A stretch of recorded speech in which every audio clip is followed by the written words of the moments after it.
आज ये लड़ाई जिस रूप में आदरणीय हमारे नेता राहुल गांधी जी ने शुरुआत की, मैं तो इस मंच के माध्यम से कह सकता हूं कि इस देश के किसी नेता की हैसियत नहीं थी। जो कास्ट सेंसस, जो सामाजिक न्याय में जाति जनगणना की बात करने की हिम्मत अगर किसी नेता में थी तो सबसे पहले हमारे नेता आदरणीय राहुल गांधी जी में थी, जिन्होंने मजबूती से इस देश में जाति जनगणना की मांग उठाई और आज उस जाति जनगणना की मांग को इस देश की सरकार को स्वीकार करना पड़ा। हम लोग उत्तर प्रदेश से आते हैं। उत्तर प्रदेश इस देश का सबसे राजनैतिक प्रदेश है। इस देश में राजनीति की जो भी लड़ाइयां और आंदोलन शुरू हुए हैं, उत्तर प्रदेश उसमें अग्रणी रहा है। आदरणीय लल्लू जी हमारे सीनियर लीडर, हमारे प्रदेश अध्यक्ष रहे हैं और आज बहुत राहुल जी गए उस टीम में हैं जो इस ओबीसी के यहाँ पे मंच के संभाल रहे हैं।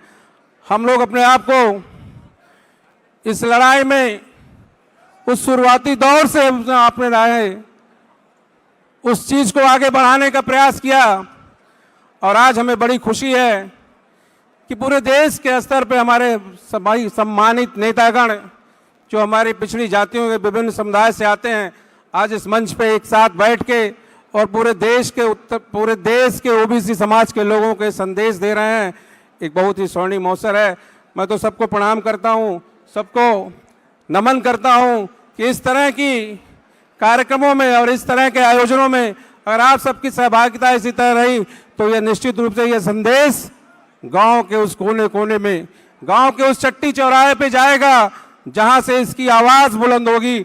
और तब हर दिन, जो अभी हमारे अध्यक्ष जी बोल रहे थे, हर व्यक्ति जब ये आवाज़ गांव के चौराहों पे उठाना शुरू कर देगा कि 50% का कैप, ये हमारी अगली लड़ाई है, जिसे हमारे नेता राहुल गांधी जी कहते हैं कि जिस दिन हम आएंगे उस 50% के कैप को खत्म कर देंगे। ये सबसे बड़ी जीत होगी और इसलिए हम आज इस मंच के माध्यम से आह्वान करने आए हैं कि हम सबको एक साथ हो जाना चाहिए, एक साथ मिलजुल के इस लड़ाई में राहुल गांधी जी को इतनी मजबूती देने की जरूरत है। पिछड़ी जातियों को एक साथ आके राहुल गांधी जी के साथ इतनी मजबूती देने की जरूरत है जिससे कि आने वाले समय में इस देश के सबसे बड़ी कुर्सी पे राहुल गांधी जी पहुंचे, उस देश के प्रधानमंत्री बने। बहुत बहुत धन्यवाद आपको इस मंच पे समय देने के लिए, हमें यहाँ बुलाने के लिए आदरणीय लल्लू जी, बहुत बहुत धन्यवाद। जय हिंद, जय पिछड़ा समाज, जय कांग्रेस। आज मैं कर्नाटका से आती हूँ।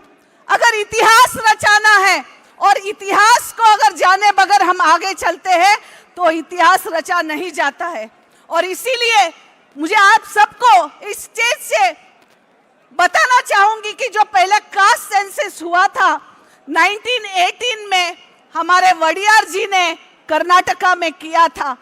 कर्नाटका इसीलिए मैं इतने अहम से और गर्व से बात करती हूँ क्योंकि उसके बाद हमारे जो भूतपूर्व मुख्यमंत्री जी थे देवराज अरस जी ने, उन्होंने भी कास्ट सेंसस का सर्वे करके कर्नाटका के लोगों के लिए उस टाइम पे झगड़ा किया था। और उसके बाद तो आप सभी को पता है हमारे सिद्धरामैया जी जो है ओबीसी लीडर कर्नाटका से, हम सब के लिए कैसे आगे बढ़कर खेल इस बड़े मंच पे खेल रहे हैं।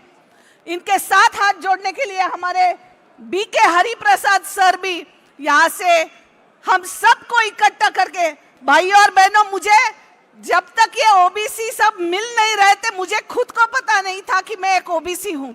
तो सोचिए, जब एक माजी विधायक को पता नहीं है कि वो कौन सी जाति में है, ऐसे कितने जन होंगे जिनको पता नहीं है कि हम ओबीसी हैं।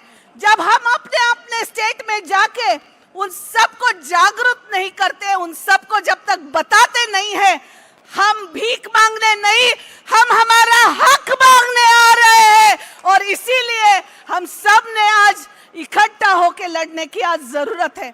मैं ज्यादा समय नहीं लूंगी, लल्लू जी बाजू में ही खड़े हैं, बहुत जन बात कर रहे हैं, पर आज इस मंच पे मुझे आप सब ने सम्मानित बोलने के लिए, कर्नाटका से होके बोलने के लिए 2 मिनट का वक्त दिया। लल्लू जी आपका भी धन्यवाद। सबसे बड़ा धन्यवाद हमारे अध्यक्ष साहब अनिल जी का भी करना चाहूंगी।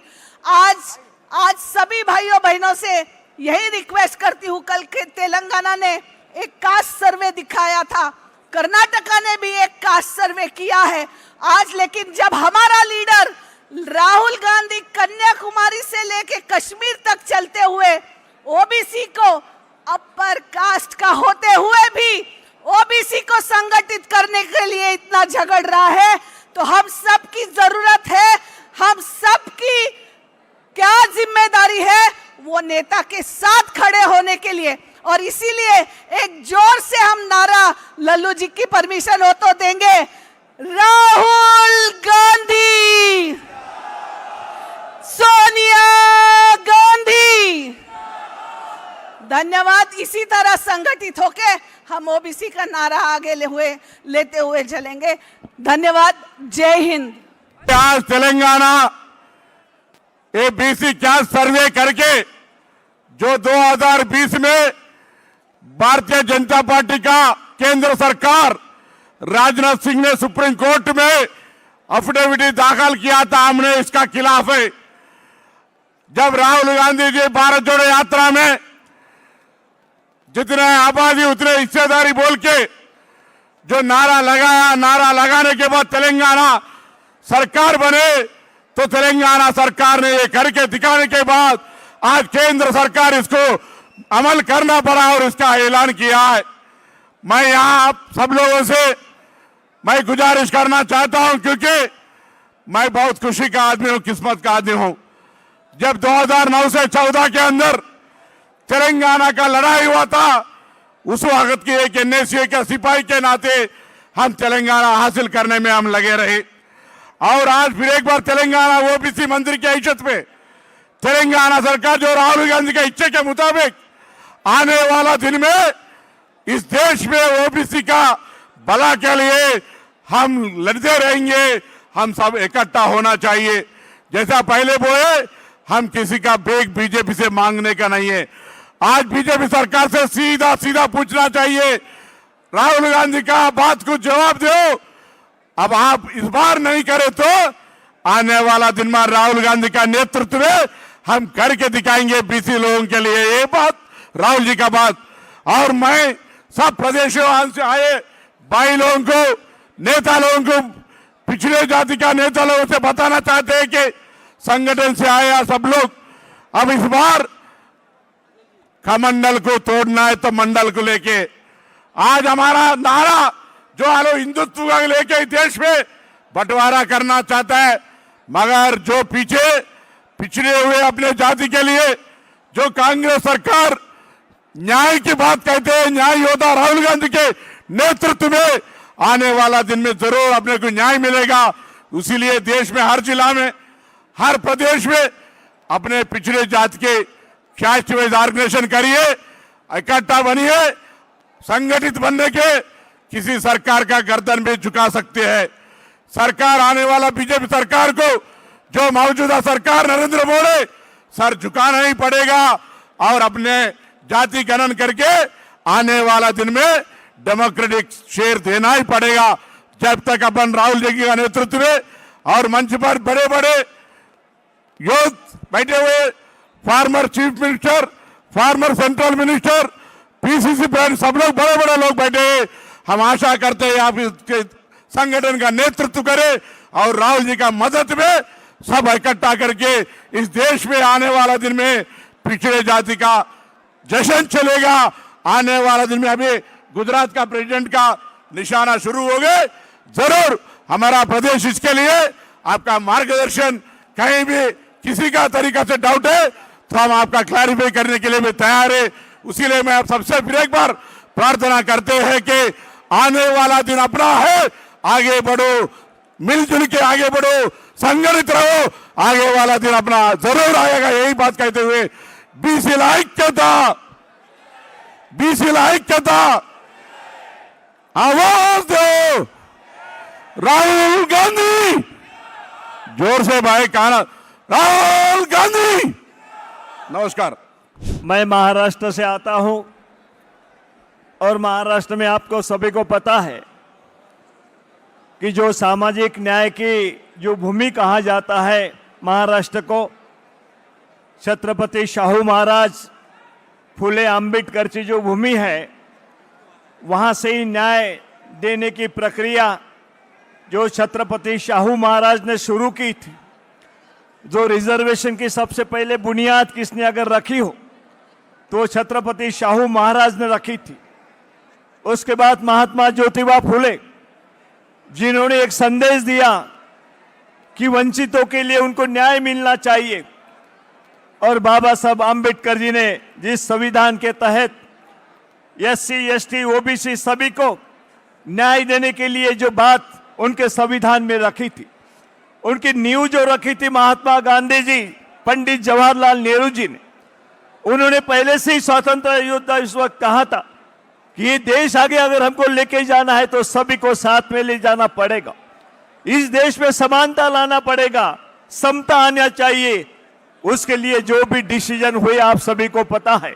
जब से पंडित जवाहरलाल नेहरू जी थे, संविधान के तहत उन्होंने डिसीजन लिए और गरीब आदमी को न्याय देने की कोशिश उन्हें लगातार करते रहे।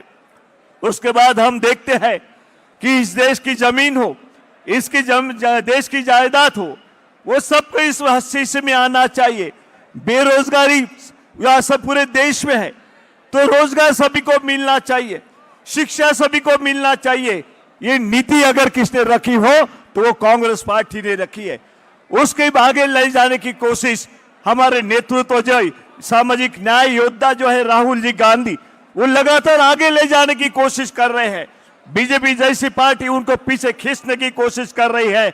लेकिन आप सभी जानते हैं जिस तरीके से राहुल गांधी हम सबके पीछे खड़े हैं, मजबूती के साथ साथ देने के लिए वो खड़े हैं कि इस देश में सभी जो वंचित वर्ग है उनको न्याय मिलना चाहिए। ये जो नीति राहुल जी लेकर आगे चल रहे हैं उसके लिए सबसे पहले जनगणना होनी चाहिए।